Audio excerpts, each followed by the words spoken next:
샬롬, 반갑습니다. 선명한 심리상담TV의 이선명 심리상담사입니다. 네, 두 번째 시간을 갖고 있는데요. 이번에도 역시 커플에 관한 이야기를 잠깐 나누었으면 합니다. 커플이 서로 사랑하고 서로의 관계를 유지해 가는 데 있어서 주의해야 될 세 가지 것에 대해서 오늘은 함께 이야기 나눠보는 시간을 가졌으면 좋겠습니다. 커플이 된다는 것은 솔로일 때보다 설레이고 행복하고 굉장히 기분 좋은 일이죠. 하지만 그렇기 때문에 많은 부분에서 또 전과 다른 그런 계획들을 하는데요. 그것들 중에 하지 말아야 될 것들이 분명히 존재합니다. 그러면 오늘은 커플이 주의해야 할 세 가지 함께 알아보도록 하겠습니다. 네, 그 첫 번째, 금전 관계를 정확히 하라입니다. 네, 커플들이 함께 사랑을 나누고 사랑을 키우다 보면 돈을 같이 쓰거나 함께 준비할 일들이 많이 있습니다. 그런데 이것들을 진행하다 보면 또 시간이 길어지다 보면 또 한쪽이 어려움을 겪거나 한쪽이 좀 재정적으로 우위에 있다 보면 이런 재정 문제나 재정 관계들이 너무 정확하지 않거나 좀 뭉퉁그려지거나 혹은 문제가 되는 경우들이 생기는데 이게 처음에는 큰 문제가 없습니다. 하지만 이별을 하게 되거나 혹은 어떠한 문제나 상황적 어려움을 처했을 때 이 금전관계가 명확하지 않은 것 때문에 연인들이 굉장히 어려워하고 힘들어하는 경우를 많이 보게 됩니다. 그래서 명확하게라는 것이 칼 자르듯이 무 자르듯이 정확하게 하라는 것이 아니라 공과 사 그리고 함께 했던 것과 분리되는 것들을 잘 정리해서 어떤 어려움이나 문제가 있을 때 명확하게 그것이 확인될 수 있게 해야 그 관계 속에서도 건전함을 유지할 수 있다는 거죠. 네, 커플들이 주의해야 될 두 번째, 일방적인 결정이나 일방적인 양보를 멈춰라입니다.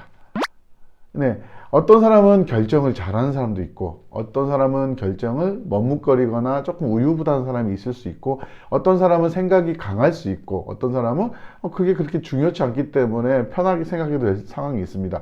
그런데 문제는 심리적 한계라는 것이 커플 사이에 존재하기 때문에 일방적인 배려와 일방적인 양보가 나중에 권력이 돼서 당연한 것처럼 여겨졌을 때 상대를 억압하거나 문제를 일으키거나 이런 어려운 상대를 힘들게 하는 갈등의 수단이 될 수 있기 때문에 일방적인 결정이 내어지는 방향일지라도 꼭 함께 의논하는 방향으로 또 무슨 양보가 일반적으로 이루어질더라도 그것 또한 상의된 것에서 진행될 수 있도록 그래서 이제는 말하지 않아도 얘는 그렇게 해줄 거야 이제 말하지 않아도 이렇게 진행되잖아 이런 식으로 얘기를 일방적인 결정과 일방적인 양보가 어느 순간인가 감정이 골이 생기거나 본인에게 민감하거나 또 특정 상황에 대한 민감성이 발현했을 때는 그것이 큰 갈등과 오해가 되거나 또 한쪽이 그것 때문에 참고 있었는데 이젠 참을 수 없다 하고 빵 하고 터졌을 때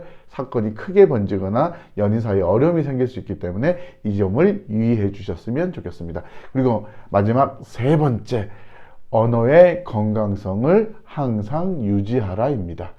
네, 커플들 사이에서 너무 가깝기 때문에 친하기 때문에 좋은 의미에서는 별칭도 만들고 또 여러 가지 자기들만의 사인도 만들고 이런 건 좋은데 또 친하기 때문에 약점을 많이 안다든가 같이 지내다가 좀 민망하거나 불편한 상황이 있게 되는데 그 상황을 언어적으로 비난하거나 또 싸움이 됐을 때 과거의 것을 끄집어내거나 이렇게 되면 안 된다는 거죠. 왜냐하면 커플은 부부도 마찬가지지만 굉장한 존재적 가치가 중요합니다. 네가 필요해, 네가 의미가 있어, 너밖에 없어, 너와 함께하는 게 너무 좋아라는 그런 의미적 가치, 존재적 가치로만 관계성이 유지되기 때문에 그 말이라는 것이 예의라는 사랑이라는 듬뿍 담긴 그릇에 우리가 전해져야지 그렇기 때문에 너무 사랑하기 때문에 소홀하게 하거나 너무 쉽게 얘기하거나 함부로 하거나 그래서 그 말로 그 가치를 떨어뜨리게 된다면 커플들은 함께 하기가 어렵게 되는 것이죠. 말을 조심해야 됩니다. 건전성을 유지해야 됩니다. 왜냐하고요, 우리는 무엇보다 존재적 가치로 사랑하고 있기 때문입니다. 네, 오늘은 커플이 주의해야 될 세 가지에 대해서 얘기해 봤습니다. 물론 다른 것들도 많이 중요한 것들이 있겠지만 제가 상담을 하면서 느꼈던 가장 중요한 꼭 지켰으면 하는 이 세 가지 잊지 마시고요. 건강하고 행복한 사랑 나누셨으면 좋겠습니다. 오늘도 행복한 하루 되세요. 샬롬. 감사합니다.